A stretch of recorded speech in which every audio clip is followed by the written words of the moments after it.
Hello friend, सक्षमता परीक्षा के तीसरे चरण से संबंधित जो है जीके जीएस का अगला यह सेट है, जिसमें हम लोग अभी एक एक महत्वपूर्ण प्रश्नों को देखेंगे जो पिछले दोनों सक्षमताओं पर आधारित होंगे। आइए एक एक प्रश्नों को देखते हैं। पहला सवाल है कि महात्मा गांधी ने भारत में अपना पहला जनभाषण कब दिया था, कहाँ दिया था।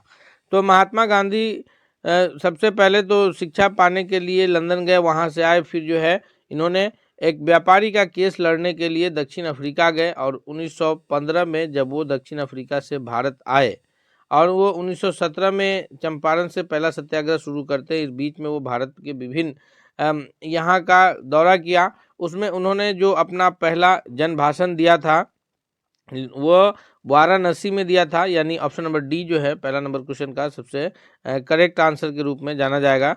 नेक्स्ट क्वेश्चन की ओर बढ़ते हैं। क्वेश्चन नंबर दूसरा है कि निम्नलिखित कथनों पर विचार कीजिए। आजकल इस प्रकार के बहुत महत्वपूर्ण प्रश्न पूछे जाते हैं और कंफ्यूज किया जाता है।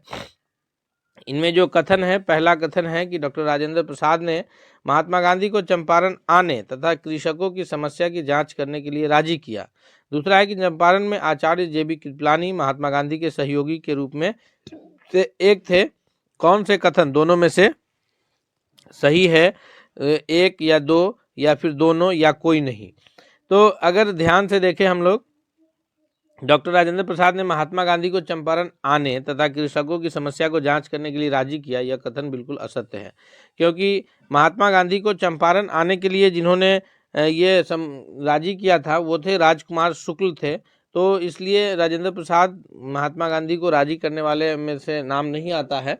लेकिन दूसरा जो ऑप्शन है कि चंपारण आने में आचार्य जेबी कृपलानी जो है ये महात्मा गांधी जी के सहयोगी में से थे, यह करेक्ट आंसर है। यानी केवल ऑप्शन बी जो है, केवल दूसरा कथन जो है वो सबसे सही उत्तर है। ऑप्शन नंबर बी के रूप में करेक्ट आंसर जाना जाएगा। नेक्स्ट क्वेश्चन है, क्वेश्चन नंबर तीसरा है कि निम्नलिखित में से कौन जो है चंपारण सत्याग्रह से संबंध में नहीं जुड़ा था। तो इसका करेक्ट आंसर क्या होगा, यह किसानों से जुड़ा आंदोलन था। उसके बाद है कि इसे तीनकठिया प्रथा के विरुद्ध संचालित किया गया। डॉक्टर राजेंद्र प्रसाद तथा जेबी कृपलानी इसमें महात्मा गांधी के सहयोग दिया। यह प्रथम आंदोलन था जिसमें महात्मा गांधी ने संपूर्ण भारत के स्तर पर आरंभ किया। तो ये ऊपर के जो तीन कथन है वो करेक्ट है कि यह किसानों से जुड़ा आंदोलन था, क्योंकि किसान को नील की खेती करने के लिए मजबूर होना पड़ा था। तीन कठिया प्रथा के विरुद्ध था, यानी हर एक 20 कट्ठों में से 3 कट्ठा पर नील की खेती करना पड़ता था, तो तीन कठिया प्रथा के विरुद्ध आंदोलन चला। सी जो है यह डॉक्टर राजेंद्र प्रसाद तथा जेबी कृपलानी इसमें महात्मा गांधी के सहयोगी थे, करेक्ट है। लेकिन यह आंदोलन प्रथम था जिसमें पूरा संपूर्ण देश स्तर पर आरंभ किया गया, यह कथन गलत है। इसलिए ऑप्शन नंबर डी जो है तीसरा नंबर क्वेश्चन का सबसे करेक्ट आंसर होगा। दोस्तों हम लोग एक एक महत्वपूर्ण प्रश्नों को देखेंगे। हम आपसे रिक्वेस्ट करते हैं कि अगर आप अब तक चैनल पर नए हैं, चैनल को सब्सक्राइब नहीं किया है तो चैनल को सब्सक्राइब करके बेल आइकन को दबा लीजिए। कोई भी अपडेट्स आए तो सबसे पहले आप तक पहुंचे। साथ ही साथ अगर आप को वीडियो पसंद आ रहा है तो लाइक करते हुए दोस्तों के बीच भी शेयर कीजिए। नेक्स्ट क्वेश्चन की ओर बढ़ते हैं। क्वेश्चन नंबर चौथा है कि खेरा किसानों के पक्ष में महात्मा गांधी के सत्याग्रह संगठित करने का क्या कारण था। खेरा के किसानों के विरुद्ध जो है महात्मा गांधी ने आंदोलन चलाए थे और अहमदाबाद के मिल मजदूरों के लिए भी चलाए थे। तो चौथा नंबर क्वेश्चन का जो करेक्ट आंसर है क्या है कि अकाल पड़ने के बावजूद प्रशासन ने भू राजस्व की उगाही स्थगित नहीं किया था। दूसरा है कि प्रशासन का यह प्रस्ताव था कि गुजरात में स्थगित बंदोबस्त लागू कर दिया जाए। तो ये खेरा के किसानों की तरफ से जो गांधी जी ने खेरा का सत्याग्रह चलाया था उसका पहला कारण यही था कि अकाल पड़ने के बावजूद जो है प्रशासन की तरफ से भू राजस्व की उगाही को स्थगित नहीं किया गया था, इसलिए गांधी जी ने आंदोलन चलाया था। यानी चौथा नंबर क्वेश्चन का ऑप्शन नंबर ए जो है वो सबसे करेक्ट आंसर के रूप में जाना जाएगा। नेक्स्ट क्वेश्चन की ओर बढ़ते हैं। क्वेश्चन नंबर 5वां है कि रॉलेट एक्ट का लक्ष्य क्या था। रॉलेट एक्ट जो है यह 1919 में जो आया था, इसका प्रमुख लक्ष्य क्या था। युद्ध प्रयासों को अनिवार्य आर्थिक समर्थक देना या फिर बिना मुकदमा चलाए बंदी बनाना और मुकदमों की सुनवाई जो है संक्षिप्त प्रक्रिया द्वारा, या फिर खिलाफत आंदोलन का दमन करना था या प्रेस स्वतंत्रता को प्रतिबंधित करना था। तो 5वां का सबसे सही उत्तर तो ऑप्शन नंबर बी है कि ये रॉलेट एक्ट का जो प्रमुख लक्ष्य था कि बिना मुकदमा चलाए गिरफ्तार करना, बंदी बनाना और फिर मुकदमा की सुनवाई को संक्षिप्त प्रक्रिया के द्वारा ये करना था। ऑप्शन नंबर बी जो है पांचवा का सबसे सही उत्तर के रूप में जाना जाएगा। दोस्तों नेक्स्ट क्वेश्चन की ओर बढ़ते हैं। क्वेश्चन नंबर 6 है कि the anarchical and revolutionary crime act, the anarchical and revolutionary crime act 1919 को सामान्य बोलचाल में क्या कहा जाता है? तो 1919 में जो रॉलेट एक्ट आया था उसी को कहा जाता है the anarchical and revolutionary crime act. याद रखिएगा, the anarchical and revolutionary crime act को ही रॉलेट एक्ट के नाम से जाना जाता है, जो 1919 में आया था। अगले सवाल की ओर बढ़ते हैं। क्वेश्चन नंबर 7 है कि रेगुलेटिंग एक्ट के प्रावधानों के अंतर्गत बिहार के लिए एक प्रांतीय सभा की स्थापना हुई। 7वां नंबर प्रश्न का जो सबसे सही जवाब है कि रेगुलेटिंग एक्ट के प्रावधानों के तहत जो है बिहार के लिए एक प्रांतीय सभा की स्थापना हुई थी। या कब हुआ था?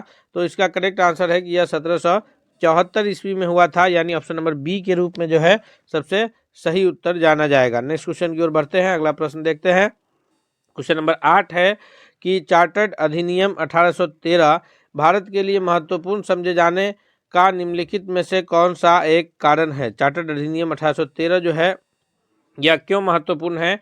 क्योंकि इसमें ईसाई मिशनरी द्वारा भारत में प्रचार पर रोक लगा दी गई थी, या फिर इसने भारत को औद्योगिकरण पर जोर दिया, या इसके द्वारा भारतीयों की शिक्षा के लिए वित्तीय प्रावधान किया गया था, या इसके द्वारा भारत में रेल तंत्र विकसित करने की स्वीकृति दी गई थी। तो ऑप्शन ए, बी और डी पूरी तरह से ये सही नहीं है। ऑप्शन नंबर सी जो है करेक्ट आंसर है, क्योंकि 1813 का जो चार्टर्ड एक्ट था उसके तहत भारतीयों की शिक्षा के लिए वित्तीय प्रावधान रखा गया था कि भारतीयों की शिक्षा पर कितना रुपए खर्च करना है, इसको लेकर के प्रावधान लाया गया था। अब अगले प्रश्न की ओर बढ़ते हैं। क्वेश्चन नंबर 9 है कि यह कथन हम भारत को या तो आज़ाद करेंगे या फिर आज़ादी की प्रयास में दिवंगत हो जाएंगे, तो यह कथन किससे जुड़ा है या कौन से आंदोलन में यह कथन जो है कहा गया था?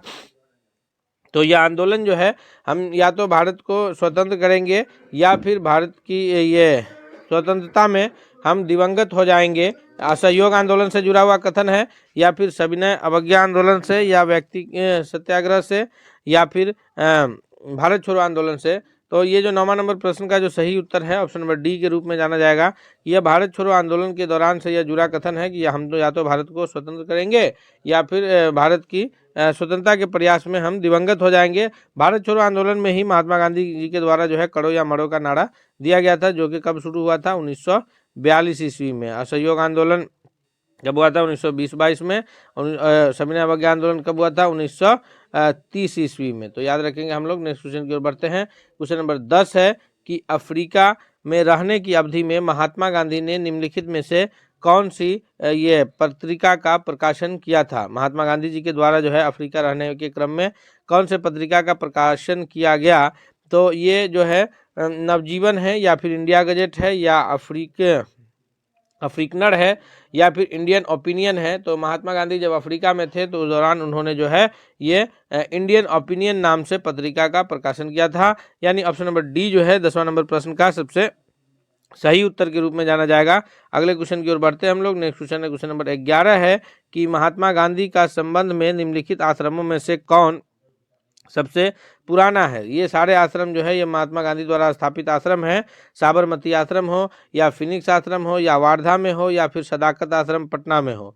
तो इन सारे आश्रमों में से कौन जो है वो सबसे पुराना आश्रम के रूप में जाना जाता है? तो 11वां नंबर क्वेश्चन का जो सबसे सही जवाब है कि महात्मा गांधी के संबंध में ये जितने आश्रम है उसमें सबसे पुराना जो है वो फिनिक्स आश्रम है, यानी ऑप्शन नंबर बी जो है इसका सबसे करेक्ट आंसर है 11वां नंबर प्रश्न के लिए। सबसे सही उत्तर ऑप्शन नंबर बी है। क्वेश्चन नंबर 12 है। 12वां नंबर प्रश्न क्या कह रहा है कि बंगाल के विभाजन के समय बंगाल का लेफ्टिनेंट गवर्नर जनरल कौन था? तो बंगाल का विभाजन कब हुआ? बंगाल का ध्यान रखेंगे, बंगाल का विभाजन 1905 ईस्वी में होता है, और विभाजन करने वाले जो भारत के गवर्नर जनरल थे वो लॉर्ड कर्जन थे।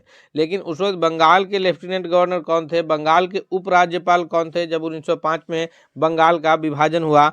ये प्रश्न पूछा जाता है कि सर एंड्रयूज फ्रेजर थे, या फिर H.H. रिजले थे, या ब्रोडिक थे, या A.T. एरुंडेल थे। तो 12वां नंबर क्वेश्चन का जो सबसे सही उत्तर है कि बंगाल के विभाजन के समय जो बंगाल के लेफ्टिनेंट गवर्नर थे वो थे सर एंड्रयूज फ्रेजर, और भारत के जो गवर्नर जनरल थे वो थे लॉर्ड कर्जन। तो ये याद रखेंगे हम लोग। नेक्स्ट क्वेश्चन की ओर बढ़ते हैं। क्वेश्चन नंबर 13 है कि निम्नलिखित में से कौन जो है वह स्वदेशी आंदोलन के आलोचक थे तथा पूर्वी एवं पश्चिमी के बीच जो है एक बेहतर संबंध का समर्थन करते थे। वो WC बनर्जी थे, यानी व्योमेश चंद्र बनर्जी थे, या फिर सुरेंद्र नाथ बनर्जी थे, या रविंद्रनाथ टैगोर थे, या फिर बाल गंगाधर तिलक थे। तो इनमें से कौन थे? क्योंकि जब 1905 में बंगाल का विभाजन हुआ, बंगाल के विभाजन के पश्चात जो है स्वदेशी आंदोलन हुआ, उसमें जो है विदेशी कपड़ों की होली जलाई गई थी। तो ये इसका समर्थन नहीं कर रहे थे, ये कह रहे थे कि यह जलाना जो है विदेशी कपड़ों की होली जलाना यह कहीं से उचित नहीं है। तो इसलिए ये चाहते थे कि पूर्वी और पश्चिम के देशों के बीच जो है एक बेहतर संबंध हो। वो थे हमारे रविंद्रनाथ टैगोर, यानी ऑप्शन नंबर सी जो है करेक्ट आंसर होगा। कि और हालांकि उन्होंने उस वक्त एक ये लिखा था अमार सोनार बंगला के नाम से, जो आज आधुनिक बांग्लादेश का जो है राष्ट्रगान है। और रविंद्रनाथ टैगोर एक ऐसे शख्सियत है कि जिनका लिखा हुआ ये जो है 2 देशों का राष्ट्रगान है। एक अपने भारत का जो है जन गण मन अधिनायक जय है, यह राष्ट्रगान रविंद्रनाथ टैगोर के द्वारा ही रचित है। और अमार सोनार बंगला, ये बांग्लादेश का जो वर्तमान में राष्ट्रगान है, यह भी रविंद्रनाथ टैगोर के द्वारा ही रचित है। अगले सवाल की ओर बढ़ते हैं। क्वेश्चन नंबर 14 है कि 1905 में लॉर्ड कर्जन द्वारा किया गया बंगाल विभाजन कब तक बना रहा? तो 1905 में जब लॉर्ड कर्जन महोदय ने जो है बंगाल विभाजन किया था, इसको देखते हुए बंगाल प्रशासनिक दिक्कत का ये दे करके इन्होंने बंगाल विभाजित किया था। तो यह कब तक बना रहा? प्रथम विश्व युद्ध तक, जिसमें अंग्रेज को भारतीय सैनिकों की आवश्यकता पड़ी और विभाजन समाप्त कर दिया गया। या फिर सम्राट जॉर्ज पंचम द्वारा दिल्ली में 1911 में शाही दिल्ली दरबार या शाही दरबार में कर्जन के अधिनियम को निराकृत किया। या फिर महात्मा गांधी द्वारा सविनय अवज्ञा आंदोलन प्रारंभ करने तक, या 1947 में हुए विभाजन तक, जब पूर्वी बंगाल पूर्वी पाकिस्तान बन गया। तो ये जो है मुख्य रूप से ये जो जाना जाता है कि 1905 में जो लॉर्ड कर्जन के द्वारा विभाजित किया गया था, वह सम्राट जॉर्ज पंचम का जब दिल्ली दरबार लगा और उसमें जो है इसको निराकृत कर दिया था, तब तक, यानी 1905 में जो बंगाल विभाजित हुआ, तब से 1911 में फिर जो है बंगाल एकीकृत हो गया था। ऑप्शन नंबर बी जो है इसका सबसे सही उत्तर है। अगले सवाल की ओर बढ़ते हैं। नेक्स्ट क्वेश्चन देखते हैं। क्वेश्चन नंबर 15 है कि गोपाल कृष्ण गोखले ने कांग्रेस के लिए किस अधिवेशन की अध्यक्षता की? गोपाल कृष्ण गोखले जो है, ये गोपाल कृष्ण गोखले को जो है महात्मा गांधी जी का राजनीतिक गुरु के रूप में जाना जाता है। इन्होंने जो है ये कब अध्यक्षता की थी? 15वां नंबर सवाल का सबसे करेक्ट आंसर है कि 1905 के कांग्रेस अधिवेशन की अध्यक्षता जो है यह गोपाल कृष्ण गोखले जी के द्वारा किया गया था। अगला सवाल है क्वेश्चन नंबर 16 है कि कांग्रेस के मंच से भारतीय राष्ट्रीय कांग्रेस के किस अधिवेशन में प्रथम बार स्वराज शब्द व्यक्त किया गया? ये प्रथम बार जो स्वराज शब्द व्यक्त किया गया है, यह भारतीय राष्ट्रीय कांग्रेस के कौन से अधिवेशन में किया गया था? यह बनारस अधिवेशन 1905 में, या फिर कलकत्ता अधिवेशन 1906 में, या फिर सूरत अधिवेशन 1907 में, या इनमें से कोई नहीं? तो 16वां नंबर क्वेश्चन का जो करेक्ट आंसर है कि ये बंगाल विभाजन के पश्चात जब ये हुआ, तो उसमें जो है ये कलकत्ता अधिवेशन 1906 में सबसे पहले जो है स्वराज शब्द का प्रयोग हुआ था। और सूरत अधिवेशन 1907 में कांग्रेस नरम दल और गरम दल में बट ही गया था। तो 16वां का सही उत्तर ऑप्शन नंबर बी है। नेक्स्ट क्वेश्चन है क्वेश्चन नंबर 17 है कि किसने कहा था कि यदि भगवान अस्पृश्यता को सहन करते हैं तो मैं उन्हें कभी भगवान नहीं मानूंगा? अस्पृश्यता अर्थात छुआछूत को अगर भगवान भी सहन करें तो मैं उन्हें भगवान नहीं मानूंगा, यह कथन किनका है? यह बाबा साहब भीमराव अम्बेडकर का है, या फिर बाल गंगाधर तिलक का है, या लाला लाजपत राय का है, या फिर मोहनदास करमचंद गांधी जी का है, महात्मा गांधी जी का है? तो ये जो अस्पृश्यता के उन्मूलन के लिए सबसे अधिक प्रयासरत रहने वालों में से महात्मा गांधी जी का नाम भी आता है। इन्होंने ही कहा था कि अगर भगवान अस्पृश्यता को सहन करता है तो मैं उन्हें कभी, यानी भगवान अगर छुआछूत ऊंच नीच की बुराई को अगर सहन करता है तो मैं उन्हें भगवान नहीं मानता। ऑप्शन नंबर डी जो है वो करेक्ट आंसर होगा। और महात्मा गांधी जी ने 1932 ईस्वी में जो है यह हरिजनों के उत्थान के लिए हरिजन नामक पत्रिका का प्रकाशन भी किया था। अगले सवाल की ओर बढ़ते हैं हम लोग। नेक्स्ट क्वेश्चन है क्वेश्चन नंबर 18 है कि किस प्रकार की मिट्टी में कार्बनिक पदार्थों की अधिकता होती है। दोस्तों अब हम लोग जो है इतिहास के बाद भूगोल से रिलेटेड प्रश्नों को देखने जा रहे हैं। हम आपसे रिक्वेस्ट करते हैं कि अगर आप अब तक चैनल पर नए हैं तो प्लीज़ आप एक बार चैनल को सब्सक्राइब करके बेल आइकन को जरूर दबा लीजिए, तथा साथ ही साथ अगर वीडियो पसंद आ रहा है तो इसको लाइक करते हुए दोस्तों के बीच भी शेयर कीजिए ताकि सभी लोग इससे बेहतर फ़ायदा उठा सके। क्वेश्चन 18 है कि किस प्रकार की मिट्टी में कार्बनिक पदार्थों की अधिकता पाई जाती है? वह मिट्टी कौन है?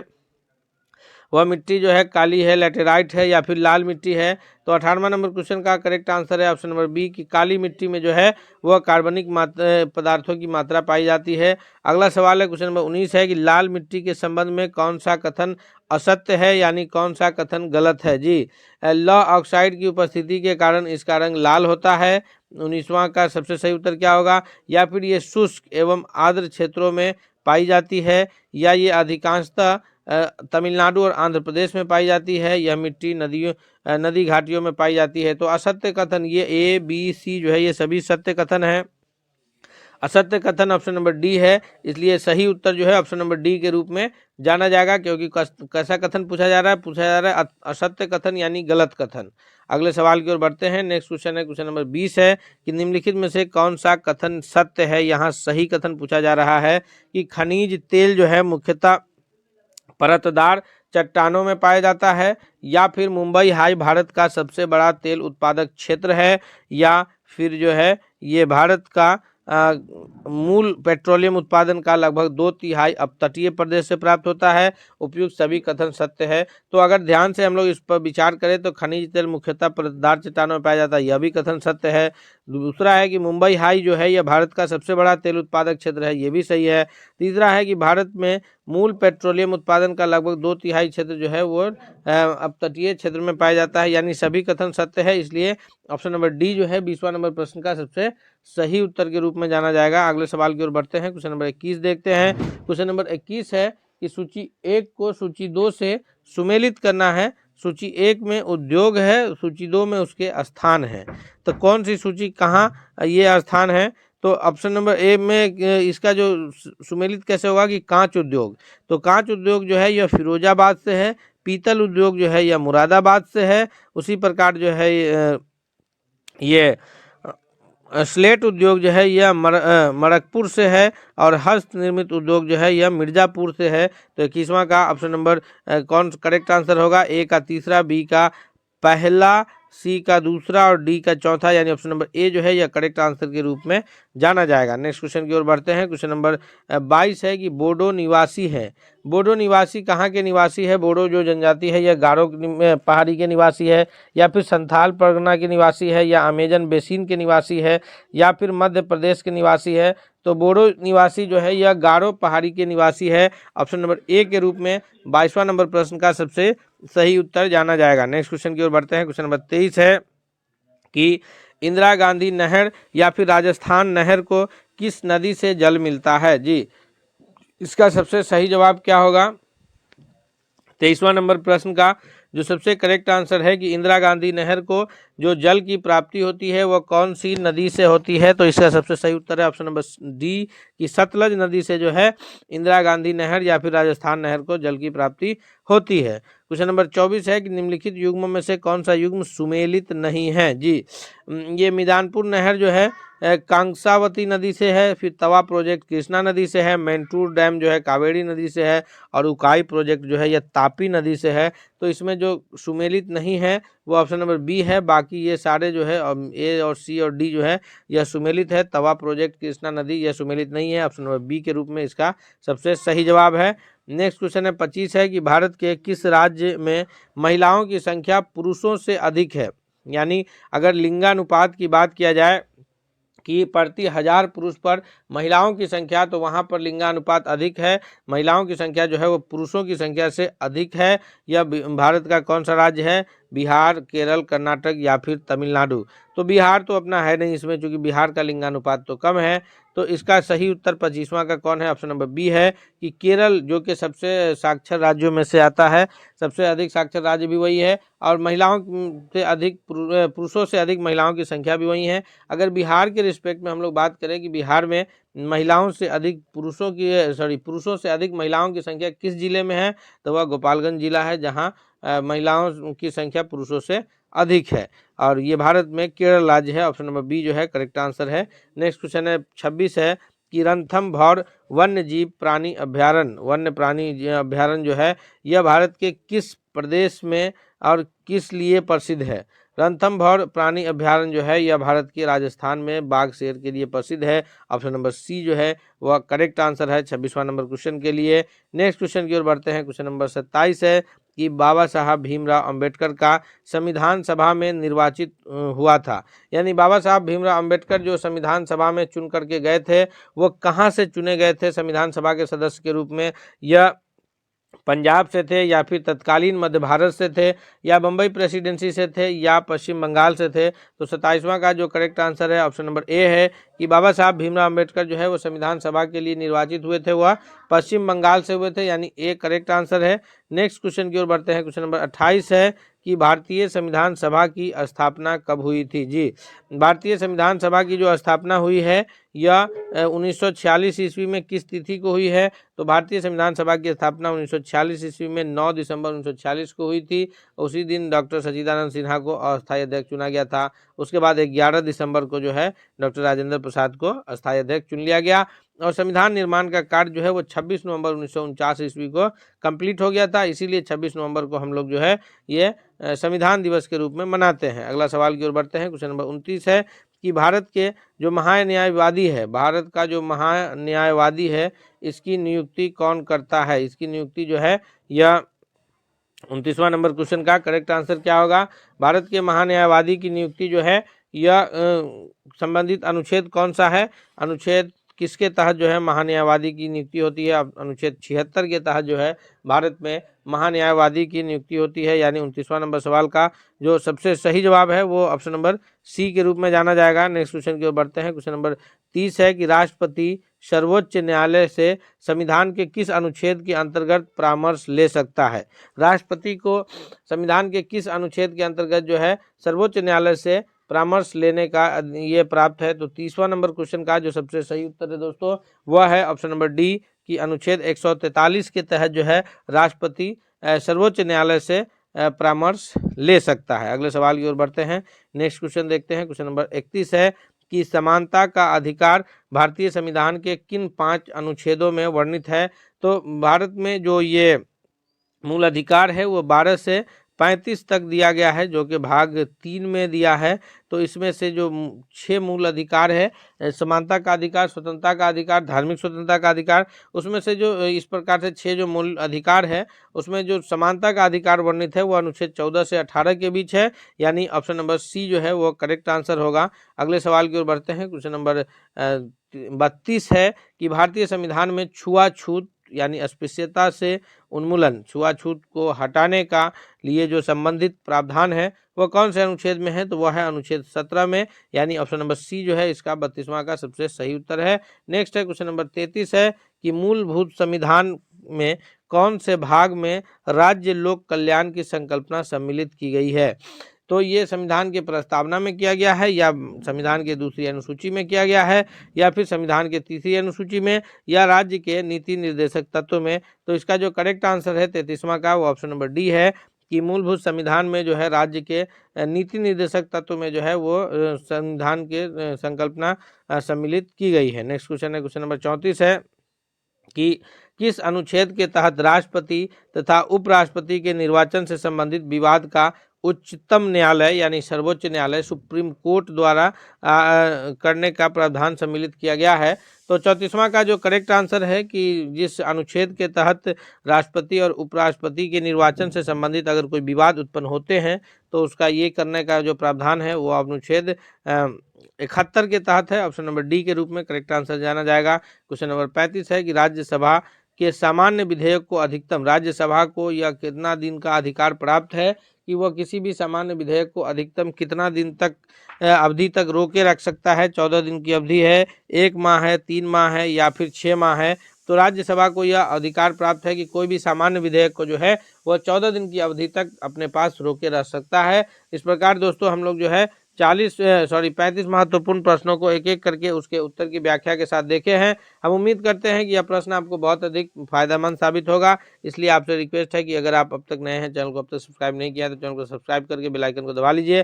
साथ ही साथ वीडियो को लाइक शेयर कीजिए और वीडियो को कमेंट करके बताइए कि आपको कैसा लगा। मिलते हैं अगले सेट के साथ, तब तक के लिए धन्यवाद।